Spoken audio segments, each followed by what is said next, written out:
जब जिंदगी देने पर उतर आती तो रंग को भी राजा बना देती है। मोहल्ले के क्रिकेट प्लेयर को मुल्क का सुपरस्टार बना देती है। और जब वही जिंदगी छीनने पर उतर आई तो पहले पहचान, फिर विश्वास और अंत में जगह छीन लेती है।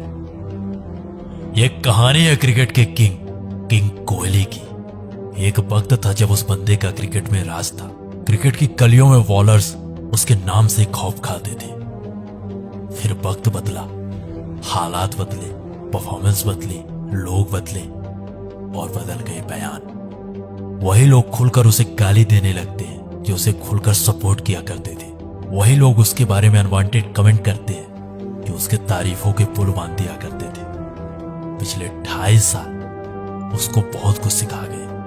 पहले शतकों का सूखा, फिर फॉर्म पर सवाल, कप्तानी गई और अब टीम इंडिया में सिलेक्शन पर भी सवाल।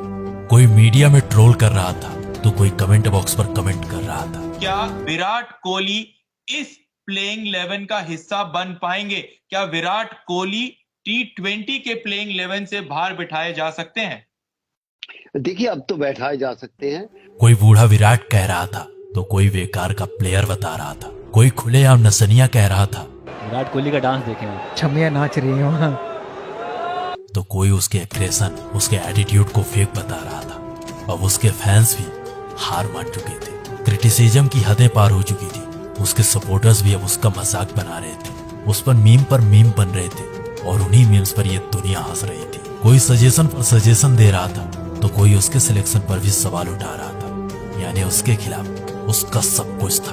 कोई भी आता उसे ट्रोल कर जाता। अब मोहल्ले के क्रिकेटर भी क्रिकेट एक्सपर्ट बन चुके थे। विराट का पैर ऐसे यूं था है और उनका बैट ऐसे है। अच्छा, फ्रंट फुट न पहचानने वाला इंसान भी उसके खड़े होने पर सवाल उठा रहा था। अब आप फ्रंट फुट निकालिए। कौन सा वाला? फ्रंट फुट तो फ्रंट फुट ही होगा। नहीं, फ्रंट फुट खेलना किधर, इस पे डिपेंड करता है। आप आगे तो निकालो पहले। ये इतना, क्योंकि उसका वक्त ही उसके साथ नहीं था। तो सुनिए द डॉक्यूमेंट्री में नई कहानी, द किंग कोहली की कमबैक स्टोरी।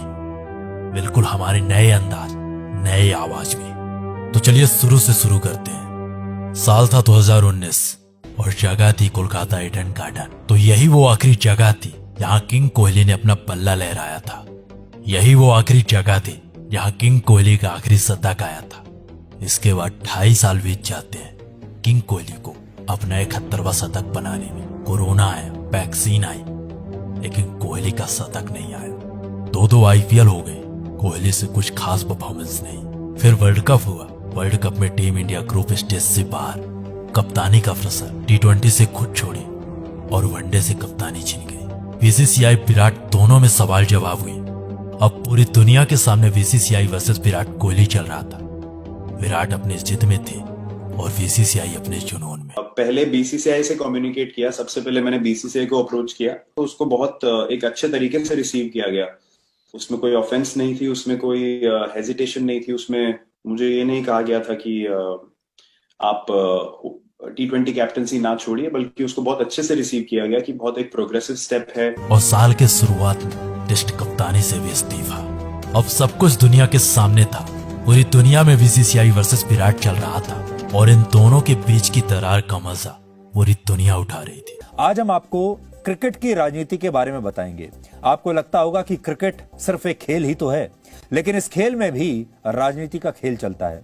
आज विराट कोहली ने एक धमाकेदार प्रेस कॉन्फ्रेंस करके क्रिकेट में चल रहे राजनीति के खेल को सबके सामने उजागर कर दिया। विराट कोहली ने कहा कि उनसे वनडे टीम की कप्तानी लेने से सिर्फ 1.5 घंटे पहले BCCI ने उन्हें इस बात की जानकारी दी थी कि वो अब वनडे टीम के कप्तान नहीं रहेंगे। अब सब कुछ दुनिया के सामने था और इन्हीं सवालों के बीच में विराट के परफॉर्मेंस में गिरावट आई। अब तैयारी होने लगती है विराट के रिप्लेसमेंट की। कोई श्रेयस को सजेस्ट कर रहा था तो कोई सूर्या को। जितनी मुंह उतनी बातें। लेकिन अब भी सबके सामने एक ही सवाल था, आखिर कौन करेगा विराट को रिप्लेस? कौन देगा वो विश्वास जो पिछले कई सालों से विराट कोहली पूरे भारत को देते आ रहे हैं? कौन बनेगा नए भारत की नई पहचान? कई सजेशंस मिले, कई सिलेक्शंस हुई। अब पूरी दुनिया मान चुकी थी कि उसकी कहानी खत्म हो चुकी है। कई साल बीत चुके थे उसके आखिरी शतक को। क्रिकेट पंडितों का पूरी तरह से भरोसा उठ चुका था। क्रिकेट पंडितों को विराट पर कोई विश्वास नहीं था। लेकिन कहते हैं ना कि क्रिकेट का किंग अगर इतने में हार जाता तो फिर काहे का क्रिकेट का गेम। अगर कहानी यहीं खत्म हो जाती तो लोग कहते कि क्रिकेट का किंग हार गया, लेकिन ऐसा कुछ भी नहीं हुआ। किसी ने क्या खूब कहा है कि बुरा वक्त सबकी लाइफ में आता है, लेकिन बुरा वक्त अपनों की पहचान करा जाता है, और कुछ ऐसा ही हो रहा था उसके साथ। एशिया कप 2022 से पहले उसके टीम में होने पर भी सवाल था। लोग उसके सिलेक्शन पर सवाल उठा रहे थे, उसके सिलेक्शन को भारत की कमजोरी बता रहे थे। इसलिए मेरा मानना है कि अगर सूर्य नंबर 3 पे बल्लेबाजी करते हैं तो वो बेहतर रहेगा एज कम्पेयर टू की विराट कोहली। लेकिन कप्तान और टीम मैनेजमेंट को अब भी उस पर भरोसा था। एक प्रेस कॉन्फ्रेंस के दौरान विराट के बारे में जब रोहित से कुछ पूछा गया तो रोहित का ये जवाब था। मैचेस खेले हुए, इतने साल से खेल रहे, इतने बढ़िया बैट्समैन है, तो उनको रीअश्योरेंस की जरूरत नहीं है।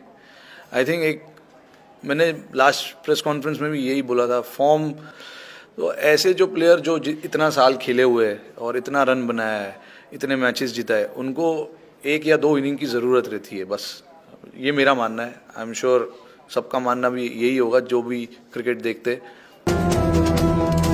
पूरी दुनिया को उससे भरोसा उठ चुका था, पूरी दुनिया उससे विश्वास खो चुकी थी, लेकिन टीम मैनेजमेंट और उसके कप्तान को अब भी उस पर भरोसा था। इन सारे सवालों के बाद अब कहानी शुरू होती है उसके कमबैक की। जिस इंसान के एशिया कप में सेलेक्ट होने पर भी सवाल उठे थे, वही इंसान एशिया कप खत्म होते होते सब लोगों को जवाब दे चुका था। एशिया कप के पहले मैच में उसने वापसी के संकेत दिए और एशिया कप के आखिरी मैच में सबको जवाब दे दिया। उसने एशिया कप के आखिरी मैच में अफगानिस्तान के खिलाफ 71 मैचों बाद अपने करियर के 71वां शतक लगाया, और उसके बाद ऑस्ट्रेलिया के खिलाफ घरेलू सीरीज में शानदार परफॉर्मेंस दी। फिर वर्ल्ड कप और वर्ल्ड कप के पहले मैच में उसने साबित कर दिया कि उसे क्रिकेट का किंग क्यों कहा जाता है, वो क्यों है क्रिकेट का बादशाह। पाकिस्तान के खिलाफ खेली गई वो पारी पूरी दुनिया बता रही है कि उसके करियर की सबसे बेहतरीन पारी थी। उस दिन अगर वो इंसान ना होता तो शायद ही इंडियन टीम उस दिन मैच जीत पाती। उस दिन उसने ऐसी पारी खेली कि जो लोग उसे गाली दे रहे थे, उसके खिलाफ हेट स्पीच दे रहे थे, वही लोग उसे खुलकर सपोर्ट कर रहे थे, उसके सेलिब्रेशन पर सेलिब्रेट कर रहे थे। इस पारी के बाद लोग बदल गए, लोगों के बयान बदल गए, लोगों के बात करने का तरीका बदल गया। उस दिन सचमुच विराट ने विराट पारी खेली थी, एक ऐसी पारी खेली थी जो करोड़ों हिंदुस्तानियों के दिलों पर राज करेगी। ऐसा नहीं था कि विराट कोहली ने पिछले 2.5 सालों में कोई परफॉर्मेंस नहीं दी थी, इस दौरान भी विराट बेहतरीन पारी खेल रहे थे, लेकिन इन 2.5 सालों के दौरान विराट की पहचान, विराट के शतक नहीं निकल रहे थे। तो नीचे कमेंट बॉक्स पर जरूर बताइएगा कैसी लगी विराट की कमबैक स्टोरी, और अगर आप विराट के बारे में अमेजिंग अननोन फैक्ट्स जानना चाहते हो हमारी आवाज में, तो नीचे कमेंट बॉक्स पर एस जरूर लिख दीजिएगा। हम जरूर लेकर आएंगे अपनी आवाज में